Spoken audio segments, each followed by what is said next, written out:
علیکم ورحمۃ اللہ وبرکاتہ۔ الحمد للہ وحدہ والصلاۃ والسلام علی من لا نبی بعد، اما بعد، اعوذ باللہ السمیع العلیم من الشیطان الرجیم، بسم اللہ الرحمن الرحیم۔ سورۃ البقرہ کی آیت نمبر 35، اس سے آغاز کرنا ہے ہم نے۔ فرمایا وَقُلْنَا، اور ہم نے کہا، یا آدم، اے آدم، اسکن، آپ ٹھہریں، وزوجکا، اور آپ کی بیوی، الجنت، جنت میں، وَكُلَا مِنْهَا، اور آپ دونوں کھائیں اس میں سے، رغداً، اطمینان کے ساتھ، حیث شئتما، جہاں سے تمہارا دل چاہے، وَلَا تَقْرَبَا هَٰذِهِ الشَّجَرَةَ، اور نہیں تم دونوں نے قریب جانا، هَٰذِهِ الشَّجَرَةَ، اس درخت کے، فَتَكُونَا مِنَ الظَّالِمِينَ، ورنہ تم دونوں ظالمین میں سے ہو جاؤ گے۔ فَأَزَلَّهُمَا الشَّيْطَانُ، تو پھسلا دیا ان دونوں کو، الشیطان، شیطان نے، انہا، اس درخت کے بارے میں، فَأَخْرَجَهُمَا، تو ان دونوں کو نکلوا دیا، مِمَّا كَانَ فِيهِ، جس جنت میں وہ رہ رہے تھے۔ وَقُلْنَا، اور ہم نے کہا، اهْبِطُوا، اتر جاؤ تم سب، بَعْضُكُمْ لِبَعْضٍ عَدُوٌّ، تم میں سے سب جو ہے وہ ایک دوسرے کے دشمن ہیں ہوں گے۔ وَلَكُمْ فِي الْأَرْضِ مُسْتَقَرٌّ، اور وَلَكُمْ، اور تمہارے لیے ہوگا، فی الارض، زمین میں، مستقر، ایک ٹھکانہ، جائے قیام، وَمَتَاعٌ إِلَىٰ حِین، اور مقررہ مدت تک جو ہے وہ دنیا کا فائدہ تم اٹھا سکو گے۔ فَتَلَقَّىٰ، تو سیکھ لیے، آدم علیہ السلام نے، من ربہ، اپنے رب سے، کلمات، فتاب علیہ، تو قبول کر لیا اللہ تعالیٰ نے ان کی توبہ۔ انہ، بے شک، هو التواب الرحیم، وہی بہت زیادہ معاف کرنے والا، توبہ قبول کرنے والا اور رحم کرنے والا ہے، مہربان ہے۔ تو ہم آدم علیہ السلام کی تخلیق کا قصہ پڑھ رہے تھے۔ تو آدم علیہ السلام کو پیدا کرنے کے بعد اللہ تعالیٰ نے آدم علیہ السلام پر بہت سارے انعامات کیے۔ ان میں سے پہلا انعام ہم اوپر پڑھ آئے ہیں کہ اللہ تعالیٰ نے آدم علیہ السلام کو تمام دنیا جہان کی مخلوقات پر فضیلت بخشی۔ قال یا آدم انبئہم باسمائہم، اللہ نے آدم کو علم دے کر تمام جہانوں پر اللہ تعالیٰ نے آدم علیہ السلام کو فضیلت بخشی۔ پہلی نعمت یہ تھی۔ اب دوسری نعمت کا تذکرہ کیا جا رہا ہے کہ اللہ تعالیٰ نے ان کو جنت جیسی نعمت دی تھی۔ تو کہا کہ ہم نے آدم علیہ السلام کو کہا کہ آپ اور آپ کی بیوی جو ہے نا وہ جنت میں ٹھہریں۔ تو ان الفاظ سے بہت سارے مفسرین ہیں جنہوں نے یہ بات بھی اخذ کی ہے، وہ کہتے ہیں کہ عورت کے لیے گھر کا اور نان و نفقے کا اور اس کی ساری ضروریات کا جو ہے نا یہ بندوبست کرنا، یہ ایک مرد کے ذمہ ہے۔ تو فرمایا وَكُلَا مِنْهَا رَغَدًا حَيْثُ شِئْتُمَا، اللہ تعالیٰ نے آدم علیہ السلام کو جنت میں بھیج کر کھلی آفر دے دی کہ یہ سارا کچھ جو ہے نا یہ تمہارے لیے ہے، بس صرف وَلَا تَقْرَبَا هَٰذِهِ الشَّجَرَةَ، اس درخت کے قریب نہیں جانا آپ نے۔ تو یہ اسلام کا اصول ہے، ایک اس کو سد ذرائع بھی کہتے ہیں۔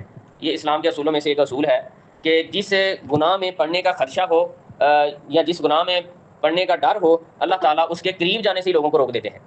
جیسے یہاں تو ہے نا وَلَا تَقْرَبَا هَٰذِهِ الشَّجَرَةَ، اس درخت کے قریب نہیں جانا۔ دوسرے کئی مقامات پر، ایک مقام پر آیا وَلَا تَقْرَبُوا الزِّنَا، لوگوں زنا کرنا تو دور کی بات ہے، زنا کے قریب بھی نہیں جانا، ایسے کام بھی نہیں کرنے جس سے تمہیں لگے کہ تم بعد میں گناہ کا ارتکاب کر سکتے ہو، ایسے کام بھی نہیں کرنے، ٹھیک ہے۔ اور اسی طرح فرمایا وَلَا تَقْرَبُوا الصَّلَاةَ وَأَنتُمْ سُکَارَىٰ، تم نشے کی حالت میں، نشہ کرنا تو دور کی بات ہے، نشے کی حالت میں نماز کے قریب بھی نہیں جانا۔ اور فرمایا وَلَا تَقْرَبُوا مَالَ الْيَتِيمِ، مال کھانا یتیم کا یہ تو بہت دور کی بات ہے، تم نے یتیم کے مال کے قریب بھی نہیں جانا، کہیں تم جو ہے نا وہ اس گناہ کا ارتکاب کر ہی نہ جاؤ۔ تو یہ اسلام کا ایک اصول ہے، بہت اچھا اصول ہے۔ اور حضرت نعمان بن بشیر رضی اللہ تعالیٰ عنہ کی روایت ہے کہ اللہ کے نبی صلی اللہ علیہ وسلم نے فرمایا ان الحلال بین والحرام بین، کہ اللہ تعالیٰ نے ہمیں ایسا اسلام دیا ہے جس میں حلال بھی واضح ہے اور حرام بھی واضح ہے۔ فرمایا وبینہما مشتبہات، اور ان کے درمیان جو ہے نا وہ مشتبہ چیزیں ہیں، کچھ شک پیدا کرنے والی چیزیں۔ ہم زندگی گزارتے ہیں نا جب، تو بہت ساری چیزیں ہمارے سامنے ایسی آتی ہیں جس میں جو ہے نا ہمیں شک پڑ جاتا ہے، پتہ نہیں یہ کام کرنا میرے لیے صحیح بھی ہے یا نہیں، پتہ نہیں یہ کام کرنا جائز بھی ہے یا نہیں ہے۔ تو اللہ تعالیٰ، اللہ کے نبی صلی اللہ علیہ وسلم نے ایک اصول بتا دیا، فرمایا کہ بہت ساری چیزیں دنیا میں حلال ہیں اور بہت ساری حرام ہیں، وبینہما مشتبہات، اور ان کے درمیان کچھ مشتبہ چیزیں ہیں جن کے حلال اور حرام ہونے کا انسان کو پتہ نہیں چلتا عام طور پر۔ فرمایا کہ فمن اتقى من الشبہات فقد استبرأ لدینہ وعرضہ، فرمایا جو بندہ شبہات سے بچ گیا وہ سمجھے کہ اس نے اپنا دین بھی بچا لیا، اس نے اپنی عزت بھی بچا لیا ہے، اس نے اپنے آپ کو سیو کر لیا ہے۔ اور فرمایا ومن وقع فی الشبہات، جو بندہ شبہات پر پڑ جاتا ہے، شبہات کے پیچھے لگ جاتا ہے، ہر کام وہ کر لیتا ہے جس میں اس کو شک ہوتا ہے، فرمایا ایک ٹائم آتا ہے اس کی عزت بھی جاتی رہتی ہے اور اس کا دین بھی جاتا رہتا ہے۔ تو یہ مطلب ہے کہ ولا تقربوا الزنا ولا تقربوا هذه الشجرة، ایسے کام نہیں کرنے چاہیے بندے کو جس میں شک بھی ہو. تو آدم علیہ الصلوۃ والسلام کو روکا گیا تھا کہ آپ نے اس درخت کے قریب نہیں جانا.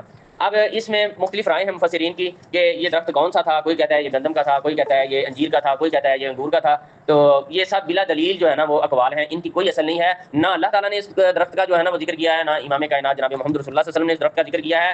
اور ذکر اس لیے نہیں کیا کہ اس کا فائدہ کوئی نہیں. اگر کوئی فائدہ ہوتا، اگر اس کا کوئی جاننے کا کوئی فائدہ ہوتا تو یقیناً اللہ کے نبی صلی اللہ علیہ وسلم ہمیں ضرور بتا دیتے کہ یہ کس چیز کا درخت تھا. چونکہ اس کا فائدہ اور نقصان کوئی نہیں، اس لیے بتایا بھی نہیں گیا ہے. فتکون من الظالمین، اور فرمایا ورنہ تم ظالموں میں سے ہو جاؤ گے.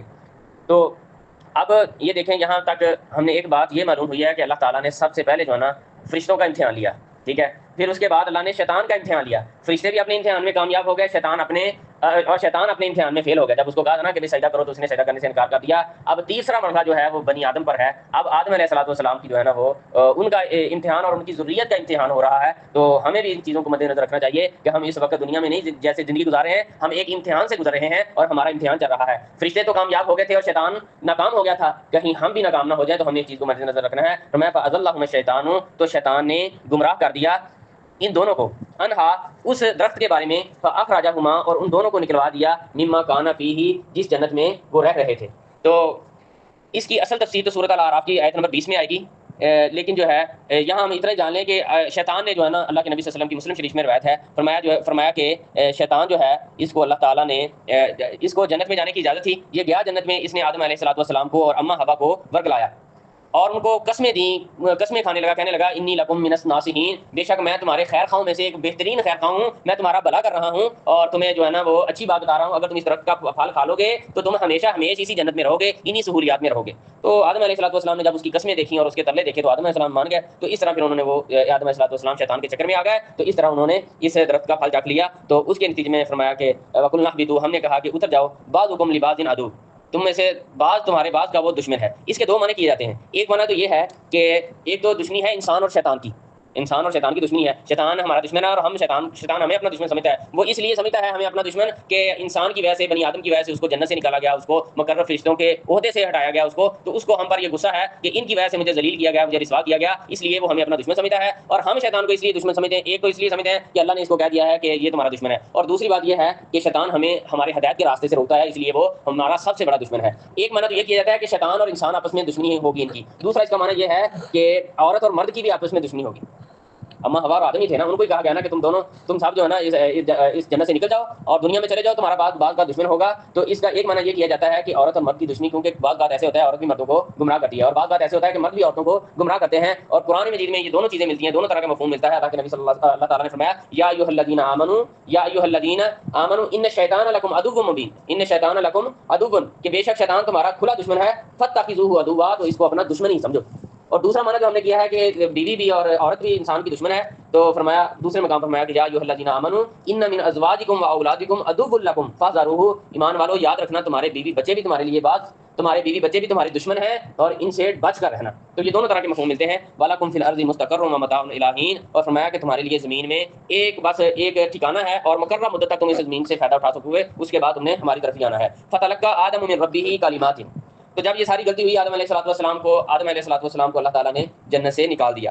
اور فرمایا فتلقا، تو سیکھ لیے آدم علیہ السلام نے من ربی ہی، اپنے رب سے، کلمات، کلمے، چند کلمات، فتاب علیہ، تو اللہ تعالیٰ نے ان کی توبہ قبول کر لی. تو صحیح حدیث میں یہ آتا ہے کہ آدم علیہ الصلوۃ والسلام، سنن بہقی کی روایت ہے، کہنے لگے آدم علیہ الصلوۃ والسلام اس غلطی کرنے کے بعد اتنا روئے کہ رو کر وہ جو ہے نا ان کو اب الفاظ نہیں آ رہے تھے کہ کیسے اللہ سے معافی مانگے. تو پھر اللہ تعالیٰ نے ان کی طرف دیکھ کر اللہ تعالیٰ نے پھر ان کو کچھ کلمات سکھائے آدم علیہ الصلوۃ والسلام کو، اور وہ کلمات جو تھے وہ سورۃ الاعراف میں آئیں گے. انہوں نے یہ دعا سکھائی تھی، اللہ تعالیٰ نے یہ دعا سکھائی، فرمایا ربنا ظلمنا انفسنا وان لم تغفر لنا وترحمنا لنکونن من الخاسرین. آدم علیہ الصلوۃ والسلام نے یہ دعا مانگ کر اللہ تعالیٰ سے توبہ کی، تو فتاب علیہ، اللہ تعالیٰ نے ان کی توبہ قبول کر لی. ہمارے معاشرے میں بہت ساری اس حوالے سے روایات مشہور ہیں کہ آدم علیہ الصلوۃ والسلام نے اوپر آسمان کی طرف دیکھا اور ان کو عرش نظر آیا، اور عرش کے نیچے محمد رسول اللہ صلی اللہ علیہ وسلم کا نام لکھا نظر آیا، اور بعض کہتے ہیں درود شریف لکھا نظر آیا. تو انہوں نے اس نام کا واسطہ دے کر اللہ سے معافی مانگی تو اللہ نے معاف کر دیا. یہ سب من گھڑت روایات ہیں، ان کی کوئی حقیقت نہیں ہے. اصل بات یہ ہے کہ اللہ تعالیٰ نے خود ہی آدم علیہ الصلوۃ والسلام کو یہ کلمات سکھائے تھے اور انہوں نے وہ کلمات پڑھے، فتاب علیہ، تو اللہ تعالیٰ نے ان کی توبہ قبول کر لی.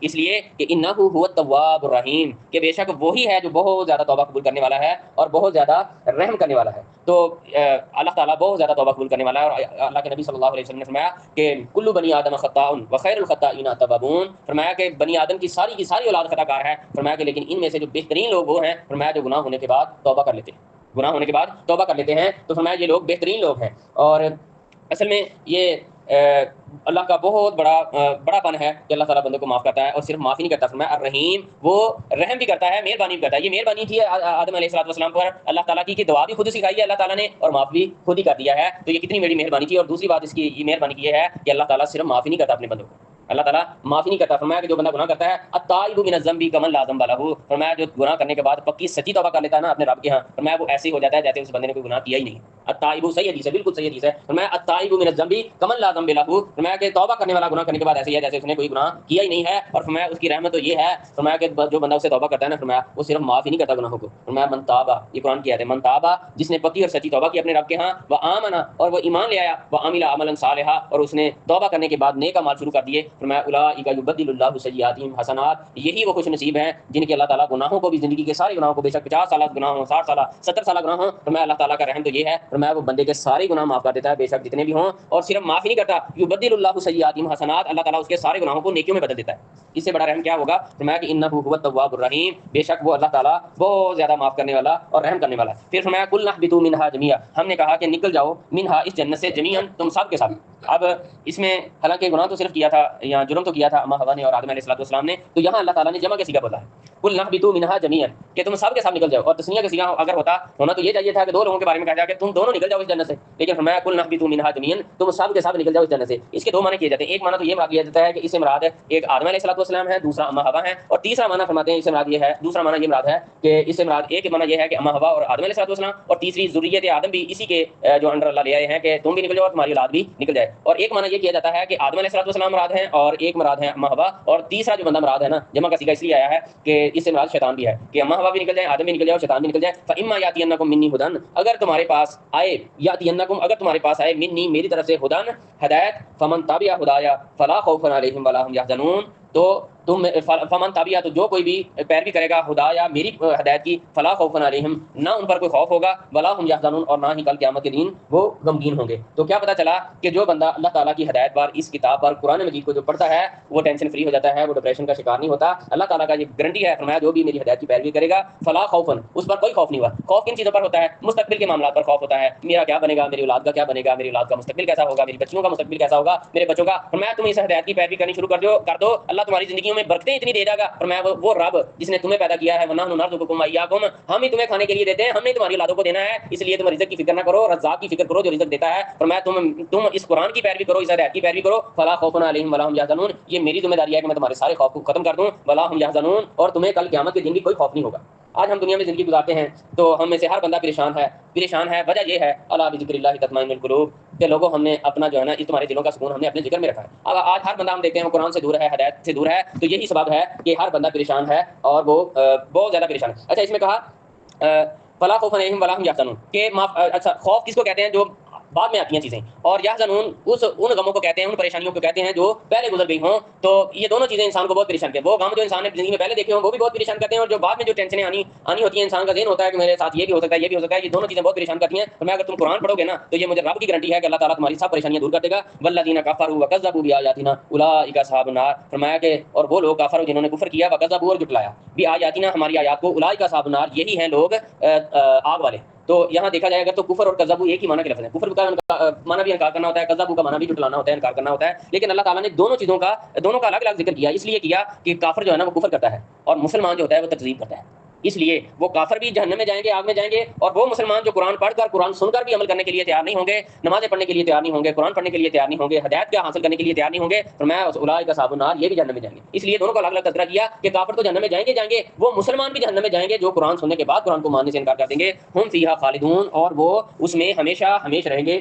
اور یہاں تذکرہ کیا جا رہا ہے کہ کل قیامت کے دن اللہ کے نبی صلی اللہ علیہ وسلم نے فرمایا کہ موت کو نہ جنت اور جہنم کے درمیان ایک میڑے کی شکل میں لا کر ذبح کر دیا جائے گا، اور فرمایا کہ ذبح کرنے کے بعد اعلان کرے گا ایک فرشتہ جنتیوں کو، کہے گا کہ آج کے دن ہم نے موت کو بھی ذبح کر دیا گیا ہے، جنتیوں تمہیں خوشخبری ہو، تمہیں مبارک ہو، تم ہمیشہ ہمیں جنت میں رہو گے۔ اور جہنمیوں کو کہا جاتا ہے کہ جہنمیوں آج ہم نے موت کو ذبح کر دیا ہے، تمہیں مبارک ہو کہ تم ہمیشہ ہمیشہ جو ہے نا جہنم میں رہو گے۔ اللہ کے نبی صلی اللہ علیہ وسلم نے فرمایا کہ اگر موت زندہ ہوتی تو جنتیوں کو یہ خوشخبری سن کر فرمایا اتنی خوشی ہوتی کہ وہ خوشی سے ہی مر جاتے، اور فرمایا کہ اگر موت زندہ ہوتی تو جہنمیوں کو یہ چیز سن کر، خبر سن کر اتنی پریشانی اور ٹینشن ہوتی کہ وہ خوف سے اور ٹینشن سے مر جاتے، لیکن فرمایا کہ چونکہ موت نہیں ہوگی اس لیے وہ ہمیشہ میں جو جنت میں چلے جائیں گے وہ جنت میں رہیں گے، اور جو جہنم میں جائیں گے وہ جہنم میں رہیں گے۔ اس لیے یہ قرآن کے ساتھ جڑیں، قرآن کے ساتھ اپنا تعلق بنائیں۔ قرآن سے دور رہ کر ہم جو ہے نہ خوشحال ہو سکتے ہیں، نہ ہم خوش ہو سکتے ہیں، اور نہ ہی ہم عزت پا سکتے ہیں، اور نہ ہی ہماری زندگی میں سکون آ سکتا ہے۔ من اعرض عن ذکری فإن له معیشۃ ضنکا، جس بندے کی زندگی سے یہ قرآن دور چلا جاتا ہے، قرآن دور ہو جاتا ہے، جو قرآن سے دور ہو جاتا ہے، فرمایا ہم اس کی زندگی بھی تنگ کر دیتے ہیں۔ ونحشرہ یوم القیامۃ اعمىٰ، ہم کل قیامت کے دن ایسے بندے کو ہم اندھا کر کے اٹھائیں گے، اور وہ کہے گا لما حشرتنی اعمىٰ، اے اللہ تو نے مجھے کیوں اندھا کیا ہے؟ فرمایا کہ وہ بندے کو کہا جائے گا کذالک اتتک آیاتنا، فرمایا جس طرح تجھے ہم نے آنکھیں دی تھی دیکھنے کے لیے، قرآن پڑھنے کے لیے، فرمایا جس طرح تو ہماری آیات سے، ہمارے قرآن سے اندھا ہو کر زندگی گزار کر آیا ہے، آج ہم بھی تجھے اندھا کر دیں گے۔ تو آج ہم جتنے دیکھیں، جتنے غم اور پریشانیاں ہیں، یہ ہمیں قرآن سے دوری کے سبب ہیں، اور جتنے ہمارے غم اور پریشانیاں ہیں یہ اسی وجہ سے ہے کہ ہم اللہ کے قرآن سے دور ہیں، اللہ کی کتاب سے دور ہیں۔ اور مومن بندے کی یہ شان ہے جب وہ قرآن سے جڑ جاتا ہے، اللہ اس کے سارے غم ختم کر دیتا ہے۔ یہ غم کیوں ہے؟ یہ غم ساری جھوٹی آرزویں جو ہم نے پالی ہوئی ہیں، اسی وجہ سے یہ سارے غم مل رہے ہیں، اور ان غموں کی وجہ یہ ساری ہماری جھوٹی آرزویں ہیں۔ اور جب بندہ مومن بن جاتا ہے نا تو اس کی ساری دنیا کی خواہشیں مر جاتی ہیں، سب بس اس کی ایک ہی اس کو لگن ہوتی ہے کہ اللہ جنت دے دے، بس جنت مل جائے تو مجھے دنیا کی کوئی پرواہ نہیں ہے۔ یہی وجہ ہے کہ اللہ کی آخری بات سنیں، بڑی مزے کی حدیث یاد آئی ہے کہ حضرت ربیعہ رضی اللہ تعالیٰ عنہ، یہ بہت پیارے صحابی تھے، یہ اللہ کے نبی صلی اللہ علیہ وسلم کے خدمت گزار تھے، رات دن اللہ کے نبی صلی اللہ علیہ وسلم کے دروازے پر رہتے تھے، جو کام ہوتا امام کائنات صلی اللہ علیہ وسلم کا کام کرنے کے لیے تیار ہوتے تھے، کبھی لوٹا پکڑ کر وضو کرواتے تھے، کبھی کچھ کرتے تھے، خدمت ہی کرتے تھے۔ تو اللہ کے نبی صلی اللہ علیہ وسلم بڑے خوش ہوئے ایک دن، اور اللہ نے مال و دولت بھی دیا، جنگیں جیتی تھیں تو مال غنیمت بھی ملا، تو اللہ کے نبی صلی اللہ علیہ وسلم نے فرمایا کہ سال ربیعہ کچھ مانگ مجھ سے، جس طرح آج کوئی استاد کوئی شاگرد اپنے استاد کی بہت زیادہ خدمت کرے نا تو استاد خوش ہو کر کہتا ہے نا کہ بیٹا تو نے بڑی خدمت کی ہے، بڑا ساتھ دیا ہے میرا کاروبار میں، میرے کام میں، تو مانگ مجھ سے کیا مانگتا ہے، میں تجھے سب کچھ دوں گا۔ تو اللہ کے نبی صلی اللہ علیہ وسلم نے ایسے فرمایا سال ربیعہ مانگ تو کیا مانگتا ہے؟ تو حضرت ربیعہ کہنے لگے، اب غریب آدمی سے ساری زندگی مال و مال نہیں دیکھا تھا، تو غریب بندے کو پیسے مل جائے نا اس کو سمجھ نہیں آتی کہ میں اس کو کہاں خرچ کروں۔ تو حضرت ربیعہ کہنے لگے اللہ کے نبی صلی اللہ علیہ وسلم مجھے 3 دن کا ٹائم دیں، میں سوچ کر بتاؤں گا کہ میں کیا چاہتا ہوں، مجھے کیا چاہیے۔ تو 3 دن ٹائم دیا اللہ کے نبی صلی اللہ علیہ وسلم نے، پھر اس کے بعد پوچھا کہ ربیعہ کیا سوچا ہے تو نے؟ تو ربیعہ کہنے لگے اللہ کے نبی صلی اللہ علیہ وسلم بس اللہ سے دعا کریں کہ اللہ تعالیٰ جو ہے نا وہ مجھے اور آپ کو جنت میں ایسے اکٹھا کر دے، کہا ہاتھ نہیں، انہوں نے 2 انگلیوں کا اشارہ کیا، فرمایا جیسے یہ 2 انگلیاں کٹھی ہیں نا ہاتھ کی، فرمایا جیسے یہ کٹھی ہیں، فرمایا اللہ کے نبی صلی اللہ علیہ وسلم اللہ سے دعا کریں اللہ مجھے اور آپ کو جنت میں ایسے اکٹھا کر دے۔ اللہ کے نبی صلی اللہ علیہ وسلم اتنے خوش ہوئے اور کہنے لگے ربیعہ تو نے دنیا کا مال و مال کیوں نہیں مجھ سے مانگ لیا؟